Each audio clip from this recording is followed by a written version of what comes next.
ताज्या घडामोडी पाहण्यासाठी सी24 तास या यूट्यूब चॅनलला लाईक करा, शेअर करा, सबस्क्राईब करा आणि बेल आयकॉनवरती क्लिक करायला विसरू नका। इयत्ता 12वी कला आणि शास्त्र या वर्गाचा निरोप समारंभ शनिवारी 24 जानेवारी रोजी कैलासवासी लालाशेठ बिहानी विद्यामंदिर प्रशाला कनिष्ठ महाविद्यालयामध्ये संपन्न झाला। यावेळी कार्यक्रमाचे प्रमुख पाहुणे माजी प्राचार्य SB शिंदे आणि दैनिक सकाळचे पत्रकार श्री कुलकर्णी विलास हे या ठिकाणी उपस्थित होते। कार्यक्रमाचे अध्यक्षस्थान विद्यालयाचे प्राचार्य श्री अनाप सर यांनी भूषवले। इयत्ता 11वीच्या विद्यार्थ्यांनी यावेळी कार्यक्रमाचं सुंदर असं आयोजन केलं होतं, तर इयत्ता 12वीच्या विद्यार्थ्यांनी आपलं मनोगत व्यक्त करत या शाळेविषयी आणि शाळेमधील शिक्षक वृंदाविषयीचे आपले अनुभव सर्वांच्या सोबत शेअर केले आहेत। इयत्ता 12वी नंतर विद्यार्थ्यांचा कॉलेजचा प्रवास म्हणजेच हायर स्टडीचा प्रवास सुरू होतो आणि या प्रवासामध्ये शालेय जीवनामधील शिक्षकांचं मार्गदर्शन किती महत्त्वाचं आहे हे समजतं आणि आपला प्रवास त्यामुळे सुखर होतो अशा भावना विद्यार्थ्यांनी व्यक्त केल्या आहेत। आणि मला खरं तर इथला टीचिंग स्टाफ खूप जास्त आवडतो, कारण की मला प्रत्येकाकडून काहीतरी नवीन शिकायला भेटतं। त्यात जास्त मला आवडलेली गोष्ट ती म्हणजे घनवट सरांनी माझ्यावर ठेवलेला ट्रस्ट। एका बाहेरच्या शाळेतून आलेली मुलगी, कदाचित माझं नावही त्यांना व्यवस्थित माहीत नसेल तेव्हा, पण तरीही त्यांनी मला सपोर्ट केला, माझ्यावरती ट्रस्ट ठेवला आणि मला आणि माझ्या सबऑर्डिनेटला घेऊन नगरला कॉम्पीट करण्यासाठी आम्ही गेलो। तिथे वादविवाद स्पर्धेमध्ये माझा डिस्ट्रिक्ट लेवलला 2nd रँक आला, but all credit goes to Ghanwat sir, कारण की त्यांनी जर तेव्हा मला सपोर्ट केला नसता तर कदाचित माझा जो स्टडी चालू असणारा ग्राफ आहे तो थोडासा हाईप झाला नसता आणि कदाचित मला इतकं छान कॉन्फिडेंटली एखाद्या विषयावर बोलता आलं नसतं। So special thanks to Ghanwat sir की तुम्ही मला इतका छान सपोर्ट केला।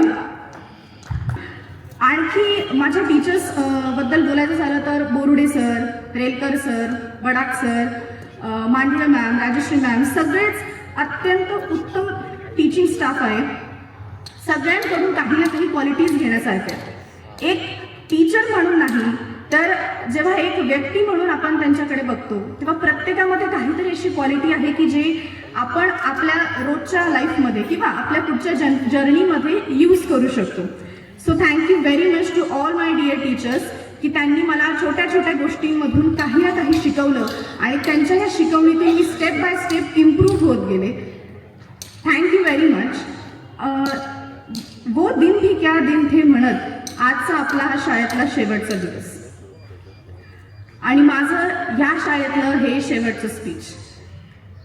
मी माझा या शाळेतला शेवटचा दिवस तर नक्कीच मानत नाही, कारण एखादा व्यक्ती कितीही जगभर फिरला तरीही तो त्याच्या रूट्सकडे परत येतोच आणि तसंच मीही माझे टार्गेट, माझे गोल्स अचीव्ह केल्यानंतर माझ्या अचीवमेंट्स शेअर करण्यासाठी, त्याचं क्रेडिट देण्यासाठी माझ्या टीचर्सला भेटायला पुन्हा नक्की येणार।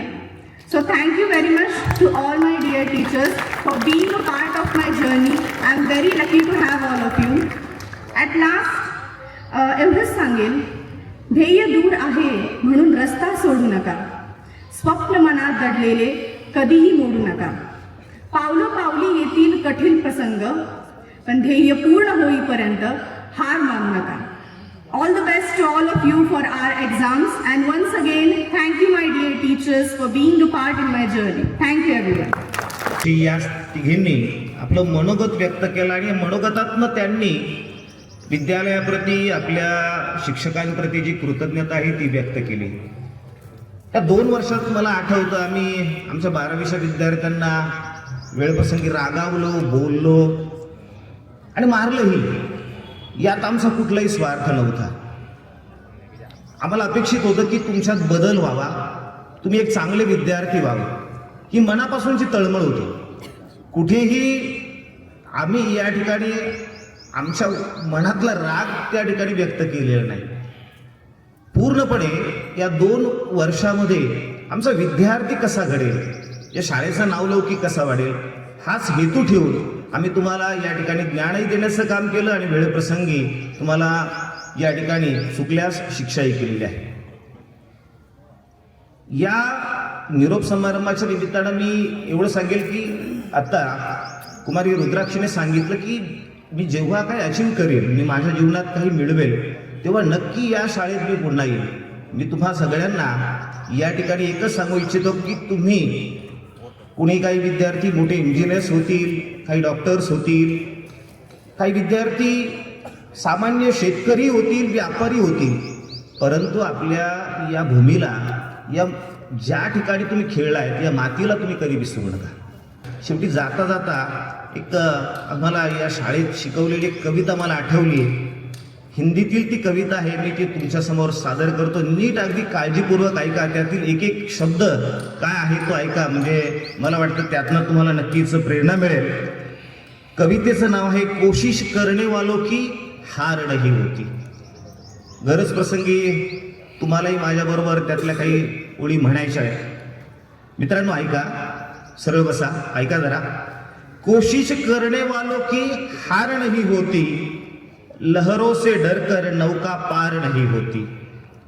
नन्ही चींटी जब दाना लेकर चलती है, नन्ही चींटी जब दाना लेकर चलती है, चढ़ती दीवारों पर 100 बार फिसलती है. मन का विश्वास रगों में साहस भरता है, चढ़कर गिरना गिरकर चढ़ना अखरता है. आखिर उसकी मेहनत बेकार नहीं होती, कोशिश करने वालों की हार नहीं होती. मित्रांनो, आयुष्यभर प्रयत्नरत राहा, कष्ट करा आणि ध्येयाच्या दिशेनं नक्की वाटचाल करा. यश तुमच्या पायाशी लोळण घेईल. माझ्या संपूर्ण सहकार्यांच्या वतीनं तुम्हा सगळ्यांना या बोर्ड परीक्षेच्या मनपूर्वक खूप खूप शुभेच्छा. खूप खूप धन्यवाद. थँक्यू. जीवनामध्ये कठोर मेहनत आणि वेळेचं नियोजन केल्याशिवाय यश प्राप्त होऊ शकत नाही आणि प्रत्येक विद्यार्थ्यानं प्रामाणिकपणा अंगीकारल्यास विजय दूर नाही आणि परीक्षेला सामोरं जाताना कशी तयारी करावी याविषयी सविस्तर माहिती यावेळी विद्यार्थ्यांना देण्यात आली आहे. तसेच दुसरे प्रमुख पाहुणे दैनिक सकाळचे पत्रकार विलास कुलकर्णी यांनी कैलासवासी लालाशेठ बिहानी विद्या मंदिरचा मी विद्यार्थी असून आमच्या वर्गातील सहकारी मित्र 3 वेळा अनुत्तीर्ण होऊनही सातत्यानं केलेल्या प्रयत्नानं क्लास 1 पदापर्यंत पोहोचला आहे आणि त्याचप्रमाणे तुम्ही देखील जीवनामध्ये यश मिळवताना सातत्य, जिद्द आणि मेहनत या त्रिसूत्रीचा वापर करावा असं त्यांनी म्हटलंय. कार्यक्रमानंतर अल्पोपहाराची व्यवस्था करण्यात आली होती. तर यावेळी 12वीच्या विद्यार्थ्यांनी आपल्या शिक्षकांसोबत आणि आपल्या मित्रमैत्रिणींसोबत फोटोज काढून या आठवणी आपल्या मोबाईलमध्ये कैद केल्या आहेत. महेश दाने, सी 24 तास, राहुरी.